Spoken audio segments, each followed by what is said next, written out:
Bonjour, alors j'ai beaucoup réfléchi avant de faire cette vidéo, principalement parce que j'étais pas sûre de pouvoir garder mes idées organisées pendant toute une vidéo, et ensuite parce que j'ai très peur des conséquences que ça va être pour moi de poster cette vidéo. Mais bon, comme l'a dit hier John Boyega à la manifestation à Londres, si je dois perdre ma carrière à cause de ça, et bah tant pis. Donc voilà, il y a beaucoup de personnes qui m'ont demandé de faire une vidéo principalement parce que j'ai beaucoup partagé des informations sur les réseaux sociaux et parce que j'ai aussi pris déjà la parole dans le passé, mais à l'époque je l'avais fait par écrit. Et donc du coup, je me suis dit que j'allais le faire, donc voilà, c'est parti. Si vous avez des amis racisés, de la famille racisée, des collègues racisés, cette vidéo s'adresse à vous, principalement parce que si vous avez des amis racisés, de la famille racisée et des collègues racisés, ça ne veut pas dire que vous n'êtes pas raciste. J'ai moi-même des personnes non racisées dans ma famille, ce qui ne les empêche pas de dire parfois des choses qui sont extrêmement racistes. Donc voilà pourquoi cette vidéo s'adresse à vous, et aussi parce qu'aujourd'hui c'est à vous qu'on demande de se mobiliser. Alors pourquoi on vous demande de vous mobiliser? Principalement parce que si vous avez des amis racisés, des collègues racisés, de la famille racisée, vous êtes très certainement plus à même de comprendre nos luttes que des personnes qui évoluent dans des milieux où il n'y a aucune personne racisée autour d'elles.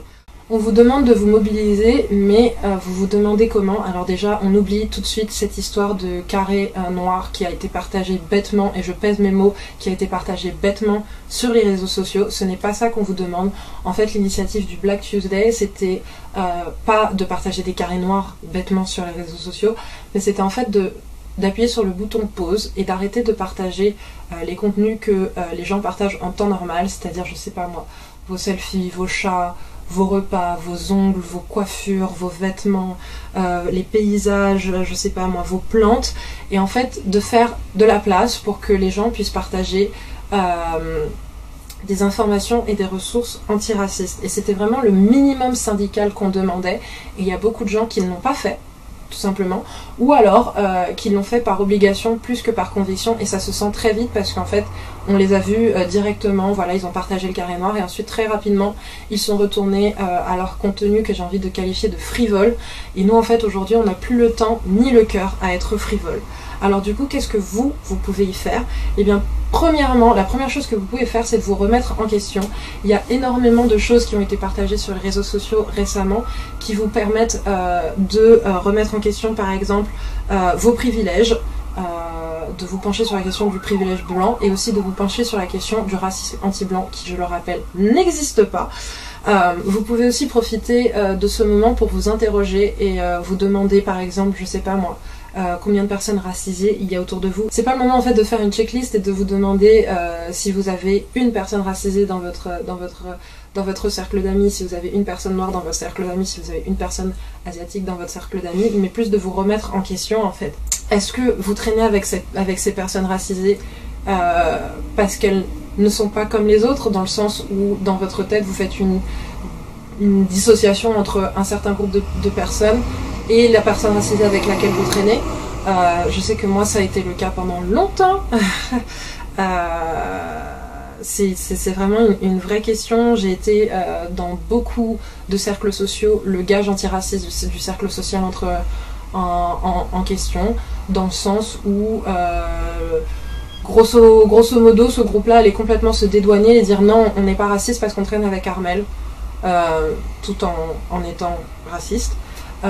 Et j'ai même une amie, pour des raisons évidentes je ne suis plus amie avec elle aujourd'hui, qui, je me souviens à l'époque, c'était il n'y a pas si longtemps que ça, je devais avoir 20-21 ans, on était au café de la gare à Antony, pour ceux qui savent de quel café je parle, et je me souviens qu'à cette époque-là, il y avait certains groupes qui chahutaient un peu autour du café de la gare pendant que les bobos prenaient leur café, et je me souviens qu'on était du coup en train de prendre un café, et que ça lançait un peu des mauvais regards vers ces groupes-là, et ma pote m'avait dit un truc genre vas-y, ils sont insupportables, mais toi de toute façon t'es pas comme eux.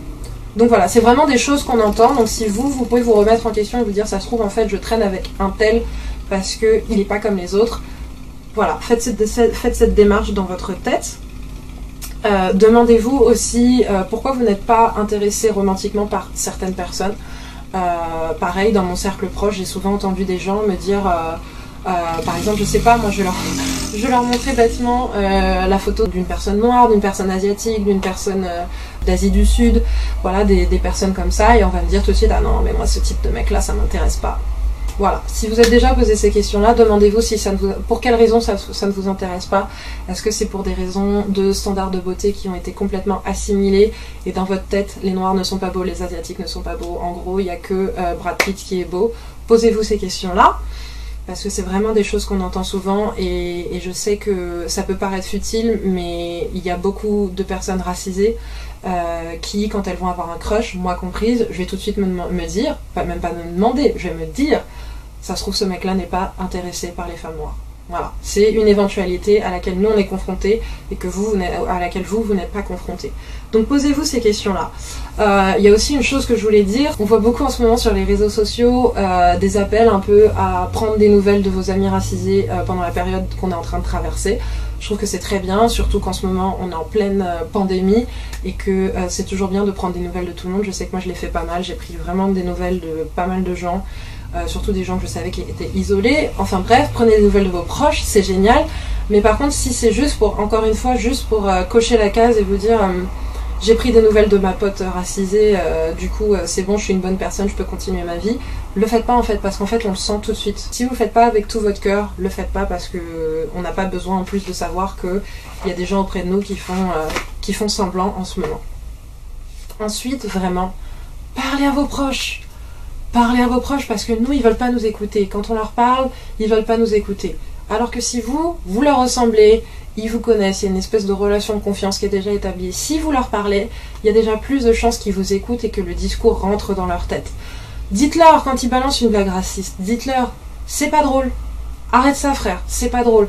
Surtout quand ils vous disent des choses genre, oh là là, on peut plus rigoler de rien, ou tu n'as pas le sens de l'humour, ou on peut plus rien dire, c'est aussi beaucoup de choses qu'on entend aujourd'hui, on peut plus rien dire.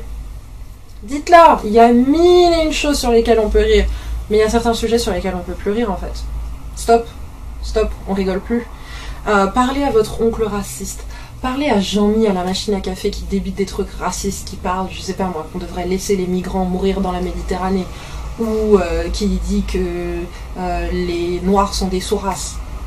Parlez-leur, dites-leur qu'on n'a plus de place pour ces discours-là en 2020.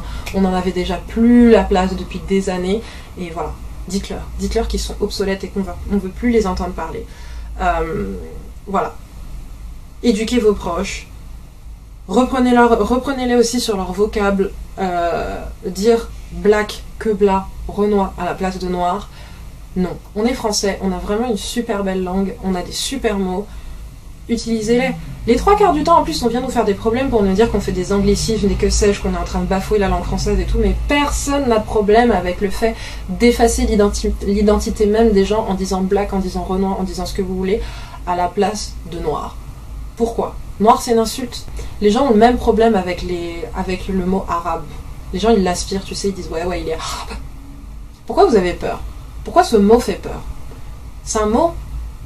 Est-ce qu'il n'y a pas quelque chose de caché en fait derrière le fait de dire black ou de pas vouloir dire arabe, de dire rebeu, de dire beurre ? Si les gens ont honte de dire certains mots, c'est parce qu'ils ont intégré des choses qu'ils ont peur de révéler au grand jour. Et ces choses-là, c'est exactement de quoi on parle aujourd'hui.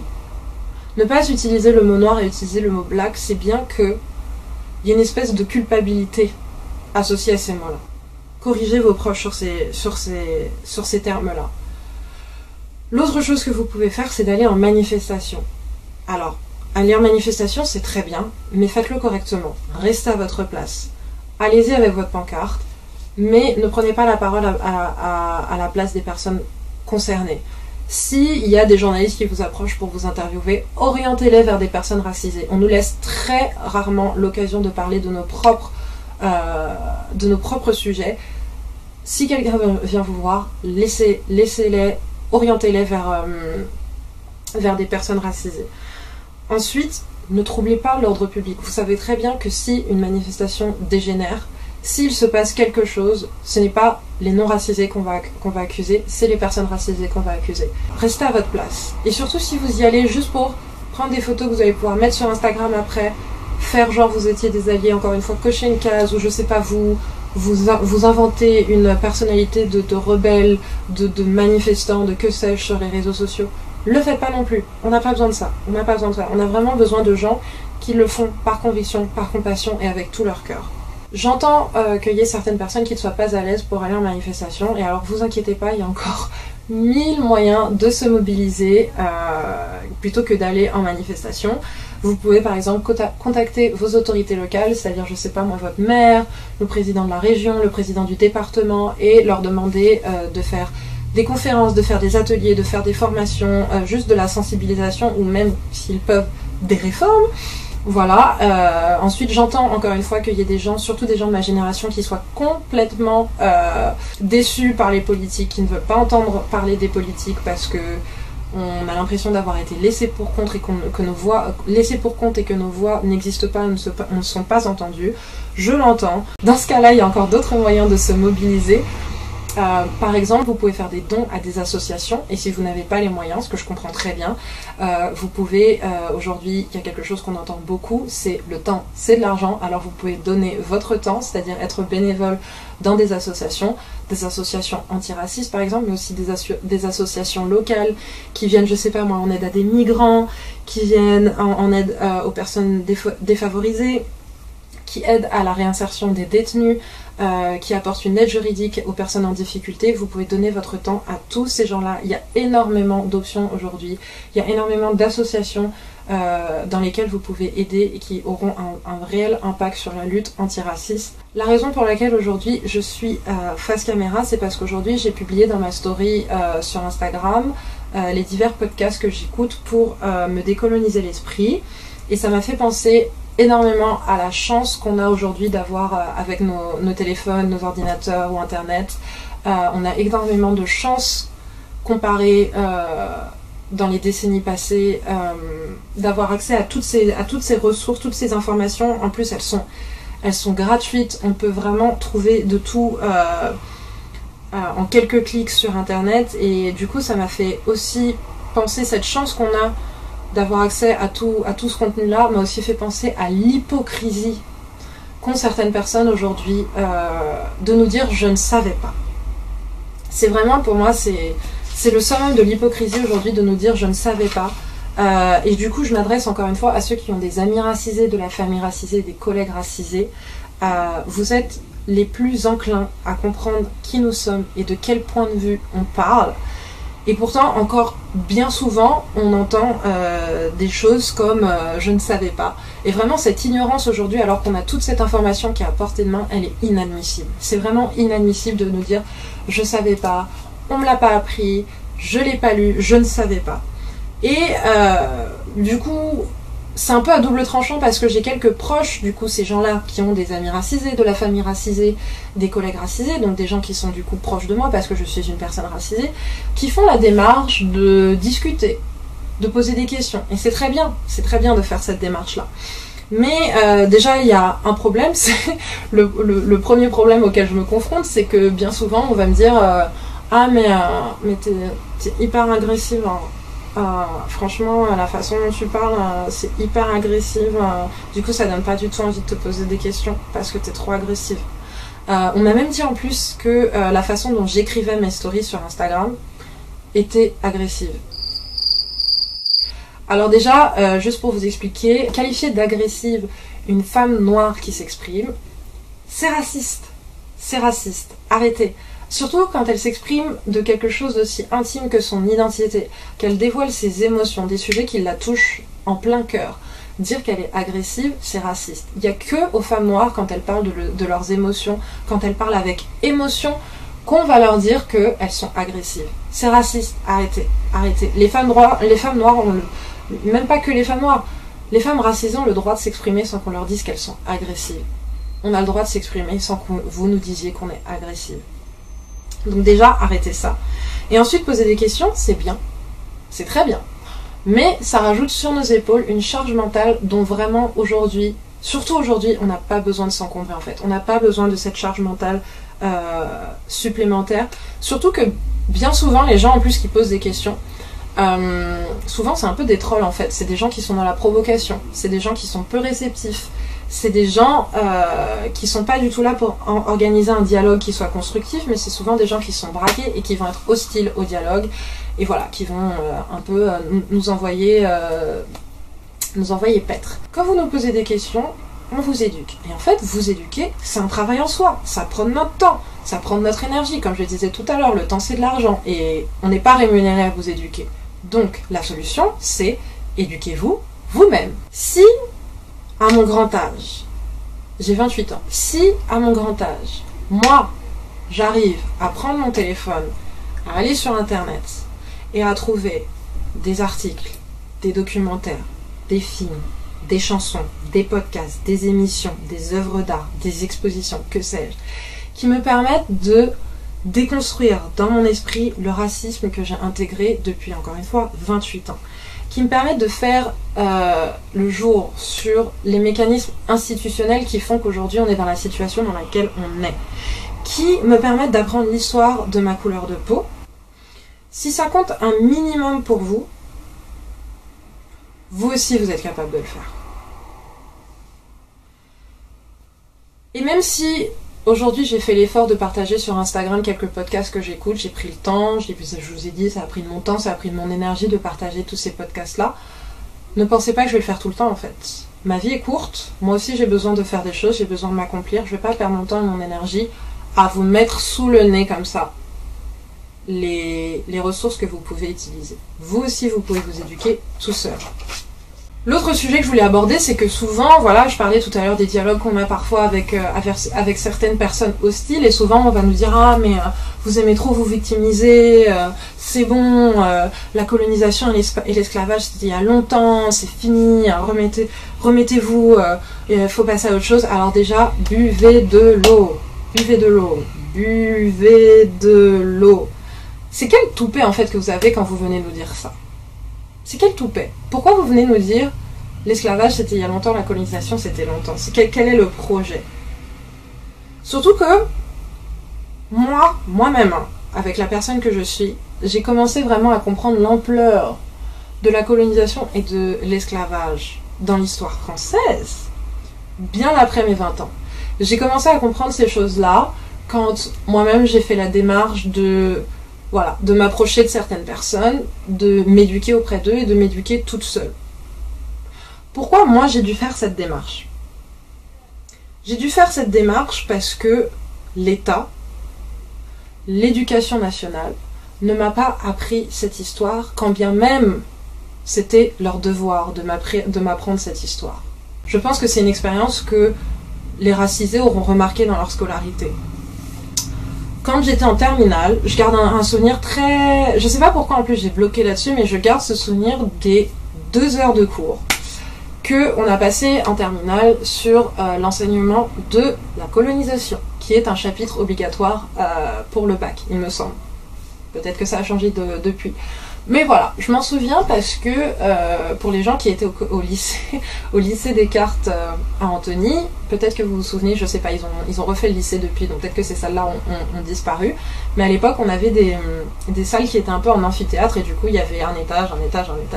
Et vu que nous, on était un peu les cancres du fond de la classe, on s'était mis sur les tables le plus dans le fond et du coup, les tables qui étaient le plus en hauteur. Et voilà, on commence le cours, en plus voilà, on était en terminale, il me semble que c'était un peu vers la fin de l'année parce qu'on était obligé de se dépêcher pour finir le programme pour être sûr qu'on ait appris tout le programme avant le bac. Donc voilà, il faisait chaud, ça chahutait, nanana, et la prof nous dit ouvrez votre livre à telle page, nanana, voilà, on va parler de la colonisation. Génial. Dans mon lycée c'était génial, il y avait vraiment des gens de tout bord et tout horizon, et du coup dans ma classe c'était un joli mélange de tout. Et il y avait du coup pas mal de racisés dans ma classe. Donc quand on parle de colonisation, on est con, on a 17 ans, ça commence à chahuter, nanana. Et du coup, quand on parle du Cameroun, il y a toute la classe qui se tourne vers ma pote qui était camerounaise, qui était d'origine camerounaise, et qui commence un peu à rigoler, en mode les Camerounaises, elles peuvent nous en parler, voilà.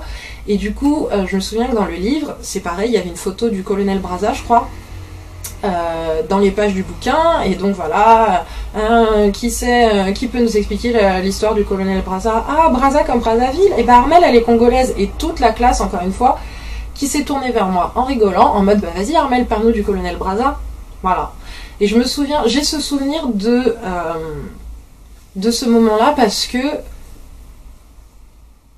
moi, ma famille, c'était pas leur devoir de m'apprendre la colonisation, c'était à la rigueur leur devoir, et ils l'ont fait, enfin du moins ma mère l'a fait, de m'expliquer d'où elle vient, de m'expliquer un peu, moi je suis jamais allée au Congo, de m'expliquer un peu du coup comment ça s'est passé pour elle, son enfance là-bas, comment ça se passait la vie là-bas, machin. Mais j'avais vraiment, quand j'avais vu que la colonisation était au programme d'histoire du bac, je m'étais dit, bah cool, je vais peut-être enfin apprendre tristement l'histoire de la colonisation, savoir un peu pourquoi ma mère parle français, voilà, ces choses-là, pourquoi mon père a rencontré ma mère en Afrique, quels sont les mécanismes qui ont fait que mon père, dans les années 80, s'est retrouvé au Cameroun, s'est retrouvé au Tchad, s'est retrouvé en Afrique, s'est retrouvé au Congo, a rencontré ma mère, tout ça. Moi, j'avais hâte de connaître cette histoire-là. Je me suis dit, cool, mon programme d'histoire va m'apprendre ça. Et j'arrive en cours, et il y a cette espèce de truc en mode il faut vite qu'on apprenne, donc déjà on rentre pas vraiment dans le sujet, et en plus il y avait ce truc un peu de moi j'avais envie qu'on m'apprenne, et finalement tout le monde s'est tourné vers moi pour qu'on m'apprenne, et du coup moi qui n'avais aucune connaissance, vu qu'encore une fois je le rappelle, je voulais qu'on m'apprenne, c'est à moi d'éduquer les autres là-dessus. Donc voilà, il y a toujours eu cette frustration où vraiment c'était ces 2 heures de cours d'histoire sur la colonisation, ça s'est fini en vous lirez le chapitre chez vous, rentrez chez vous, bonne soirée, ciao, fin de l'histoire. C'était fini, c'était ça. Et ça a été la même chose pour les quelques lignes sur la guerre d'Algérie, et aujourd'hui vraiment j'ai honte aujourd'hui d'avoir des lacunes sur l'histoire française, de la colonisation et de l'esclavage et de la guerre d'Algérie, alors que, bizarrement, j'ai une connaissance très vaste sur la traite transatlantique et l'esclavage aux Amériques. Du coup, je réitère, éduquez-vous vous-même. Et cette éducation, elle passe aussi par les médias que vous consommez. Alors l'ironie du sort fait que je suis moi-même journaliste, et journaliste d'actualité. Et du coup, je suis aux premières loges pour voir les rouages du système et voir là où ça coince. Et parfois, je dois l'admettre, c'est extrêmement difficile pour moi de faire le métier que je fais tout en étant intimement sensible à ces sujets-là. C'est vraiment pas facile tous les jours. Aujourd'hui, en plus, en ce moment, il y a beaucoup de haine et de mépris pour les médias, et j'entends complètement. Alors oui, je suis d'accord avec vous, souvent les médias ne montrent pas tous les angles d'une histoire, et souvent les médias passent très peu de temps sur certaines histoires, et je sais que ça peut être très très frustrant. Je pourrais m'attarder et vous expliquer pourquoi juridiquement, par exemple, un journaliste ne peut pas qualifier de meurtre ou dire un individu a été tué par la police. Un journaliste ne peut pas dire ça tant que il n'y a pas eu un jugement ou un tribunal qui a qualifié en tant que tel ces actes. Je comprends que ce soit frustrant, qu'on aimerait bien entendre les journalistes dire, je sais pas moi, Adama Traoré a été tué par la police, mais juridiquement on n'a pas le droit. Je pourrais aussi vous expliquer les rouages des lois de proximité qui font que on va plus s'intéresser à Gaëtan qui est tombé de son vélo dans le Morbihan qu'à 60 morts massacrés par le Boko Haram au Tchad. Voilà. Mais je ne vais pas m'attarder là-dessus pour l'instant, c'est pas le sujet. Le sujet, c'est de vous dire de sélectionner attentivement vos médias. Je sais que c'est très tentant de regarder les chaînes d'information en continu que je ne vais pas nommer, mais sachez que, enfin, je pense que de toute façon, il y a beaucoup de gens qui l'auront remarqué, mais ces chaînes-là, elles font le bon jeu du Rassemblement national en laissant tout le temps le même type de personnes s'exprimer. Des types de personnes, encore une fois, dont je ne citerai pas le nom, mais voilà, qui touchent aux émotions d'une certaine catégorie de personnes, et du coup ces chaînes-là ne donnent absolument pas la parole aux racisés, et du moins pas aux concernés.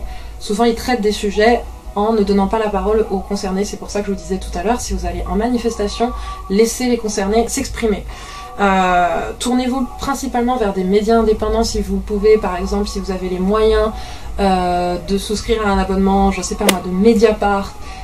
Faites-le si vous préférez la presse entre guillemets gratuite, je sais pas moi, les Estrie Presse, il y a plein de presse indépendante si vous faites pas confiance aux grosses corporations qui sont manipulées par les multinationales de la publicité. Voilà, si vous voulez faire confiance aux grosses corporations, sachez que dans les médias mainstream, du moins dans les médias traditionnels, il y a encore des émissions, des contenus qui sont proposés, qui sont diversifiés et qui peuvent vous éduquer. Je pense par exemple, il y a beaucoup de contenus que la Radio Nova propose qui va un peu approfondir des sujets...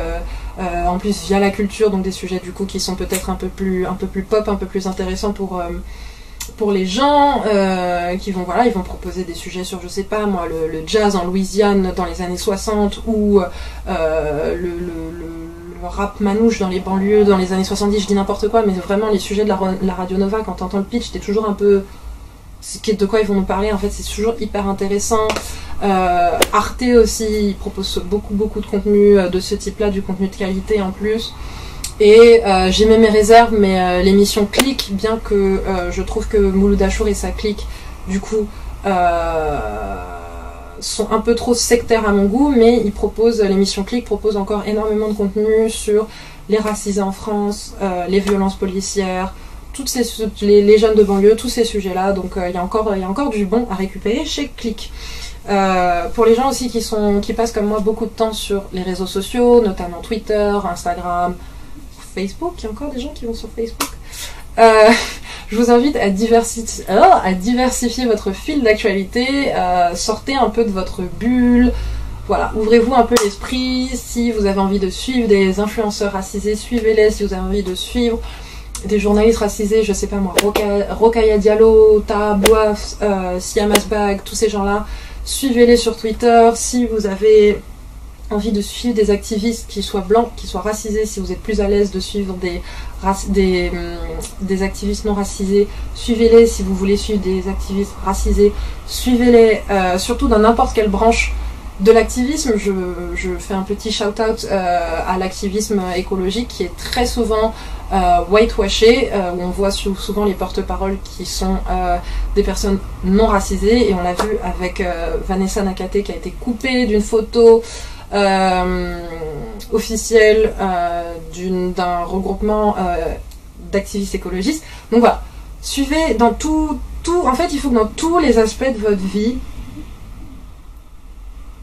vous soyez conscient qu'autour de vous, il y a vraiment, j'aime pas le terme diversité, mais il y a de la diversité. Voilà, si c'est un terme qui peut vous faire comprendre d'à peu près de quoi je parle.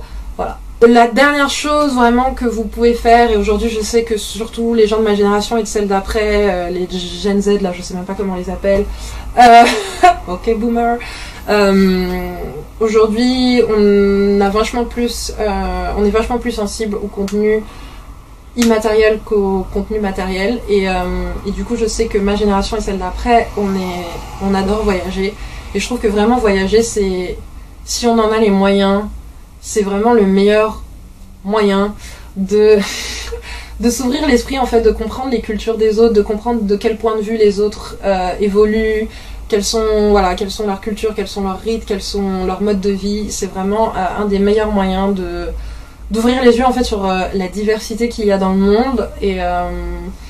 Et voilà, après, j'émets encore une fois des réserves, parce qu'il y a beaucoup de gens qui font ouais, trop bien, depuis que je suis allée en Asie, j'ai trop ouvert les yeux sur la pauvreté, le privilège que j'ai, et maintenant je vais aller construire une école au Zimbabwe pour aider les petits Africains. Ça, franchement, non. Le faites pas, on n'a pas besoin de vous. Si vous voulez construire des écoles au Zimbabwe, donnez de l'argent aux associations, ou sur place, ils vont embaucher des gens pour construire des écoles au Zimbabwe. On n'a pas besoin de vous.